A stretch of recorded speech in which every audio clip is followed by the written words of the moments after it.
Fala pessoal, hoje eu vou falar sobre um assunto bem interessante, um recurso muitas vezes menosprezado ou até desconhecido, e é um dos assuntos que é abordado, que você precisa estudar caso você queira passar na certificação de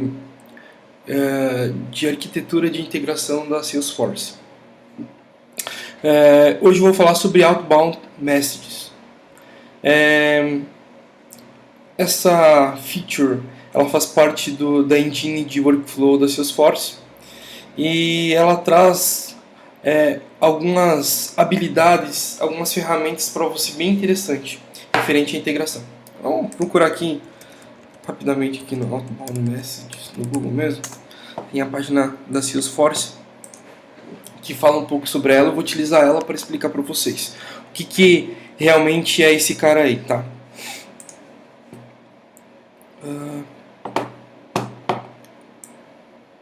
Então, como que funciona, basicamente? O fluxo inicia utilizando um workflow. Então, você tem lá um filtro, um critério de entrada desse workflow. No caso, sempre quando a oportunidade chegar no status, no stage name tal, envia essas informações para o endpoint X e notifique que aquele cara foi alterado. Basicamente isso, tá? E automaticamente nesse serviço ele tem um callback que ele notifica a Salesforce dizendo: opa, beleza, recebi essa mensagem e processei. Beleza? Basicamente isso que acontece. Mas eu acho que o grande diferencial, tenho certeza que o grande diferencial dessa ferramenta é que você, no lado do Salesforce, você não precisa implementar um web service. Basta você declarativamente configurar, né? Beleza, quando disparar o workflow, você tem um leque de opções lá, né? Você pode atualizar um campo, criar uma tarefa, e você também consegue agora utilizar esse outbound message, ou seja, Salesforce, quando alterar tal registro, você notifique lá o ERP que esse cara foi foi alterado. E o legal disso é que você não precisa, né, desenvolver nada. O que acontece? Quando você configura isso, esse outbound message, você tem a opção de gerar uma WSDL.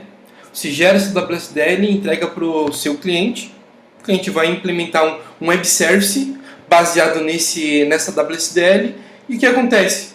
O Salesforce automaticamente vai chamar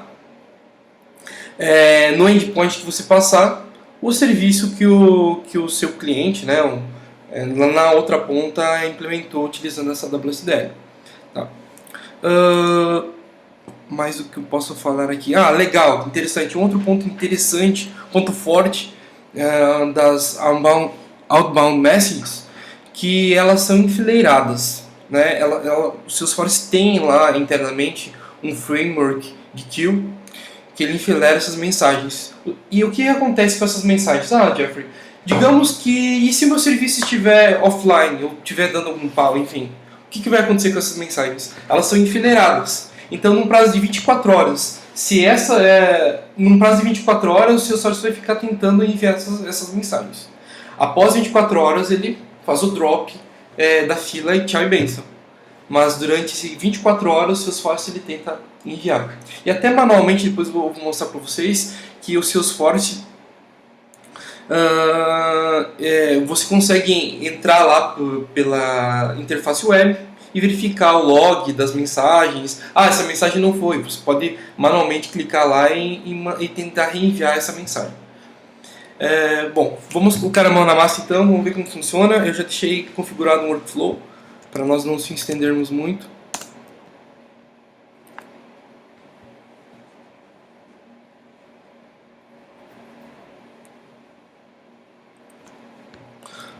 Muito bem, vamos lá então.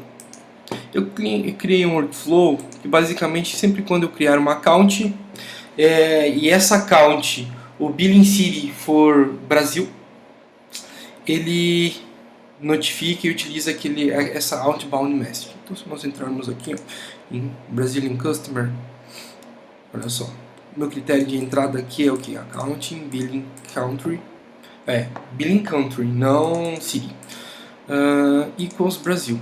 Perfeito. E aqui eu tenho meu Immediate Workflow Action, que é o que Outbound Message.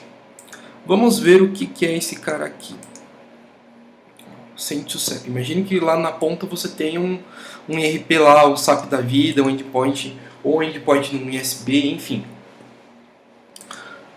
E é muito simples de configurar ele. Basicamente você dá um nome para ele, unique name, você diz qual é o endpoint que foi construído, que esse serviço está escutando, né? Qual é o usuário que vai enviar esses dados. E uma informação importante que é o Send Session ID, que vai ser utilizado para responder depois como um callback. E aqui você seleciona quais são os campos que serão enviados. Por exemplo, você tem um workflow lá, nesse meu caso aqui, o cliente é um exemplo mais simples, né? Mas digamos que você queira notificar o cliente toda vez que o status da oportunidade mudar. Beleza, você não precisa mandar todos esses campos como eu estou fazendo aqui. Basta você mandar o campo status da ordem e mais o que for necessário. Nesse caso aqui, a fim de exemplo, eu estou enviando todos os campos, tá? Maravilha. Após você salvar esse cara aqui, o que acontece? Você vai ver que ele vai mostrar um link aqui para ti. Endpoint WSDL Wisdom.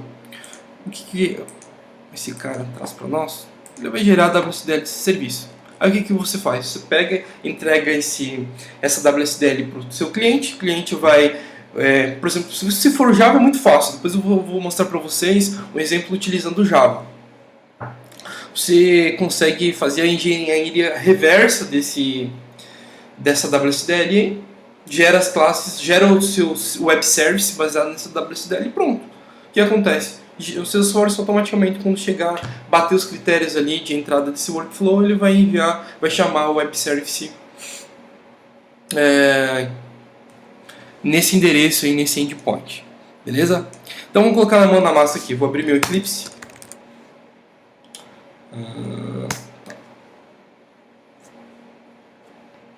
Deixei já implementado já o serviço. Mas eu vou dar não é o objetivo desse tutorial, mas eu vou explicar mais ou menos como funciona para gerar quem não tenha muita familiaridade com Java. É muito fácil realmente. O que acontece? Criei aqui um projeto. Primeira coisa que você vai ter que fazer: criar um projeto.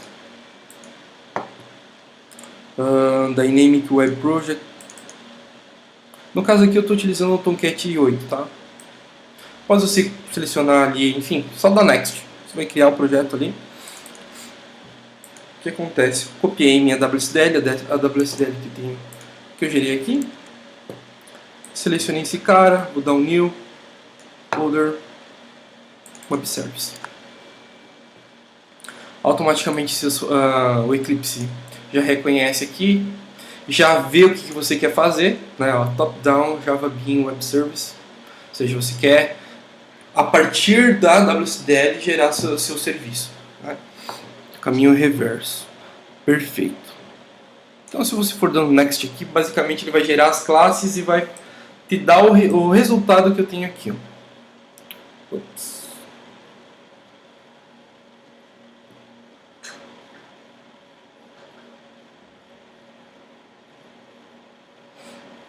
Maravilha. Bom, não era para ter dado finish aqui, mas de qualquer forma o que ele fez? Ele regerou algumas classes novamente, né? E startou aqui o server, aqui o Tomcat 8. Tá? Eu vou cancelar ele porque nós queremos, na verdade, não apenas startar, mas sim debugar. Então eu vou adicionar um breakpoint aqui, nesse cara. E vamos rodar a aplicação no debug mode. Ups, debugs.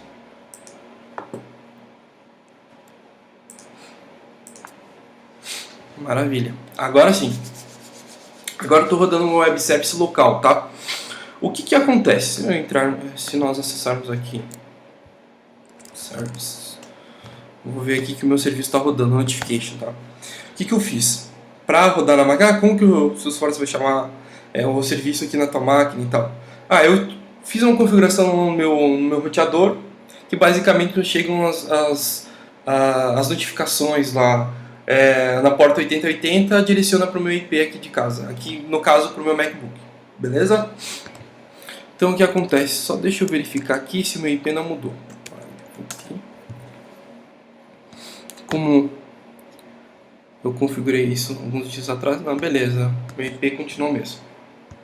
Bom, vamos lá então, vamos fazer o teste.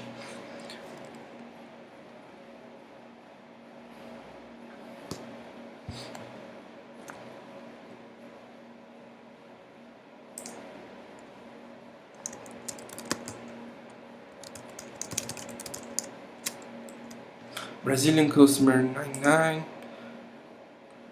e Billing Country Brasil.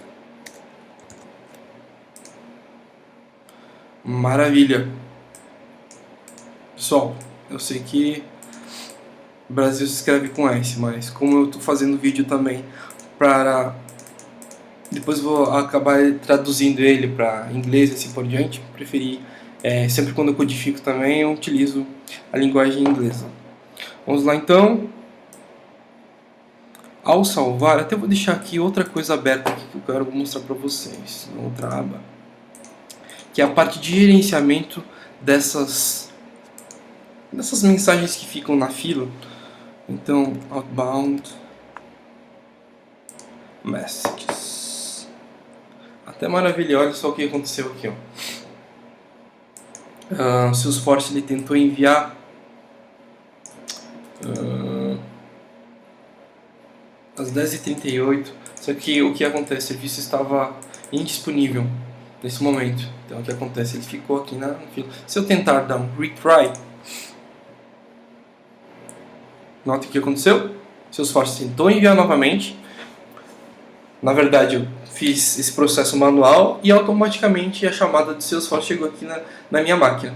Vamos verificar então o que chegou pra gente. Deixa eu dar um inspect aqui. Vou ver aqui.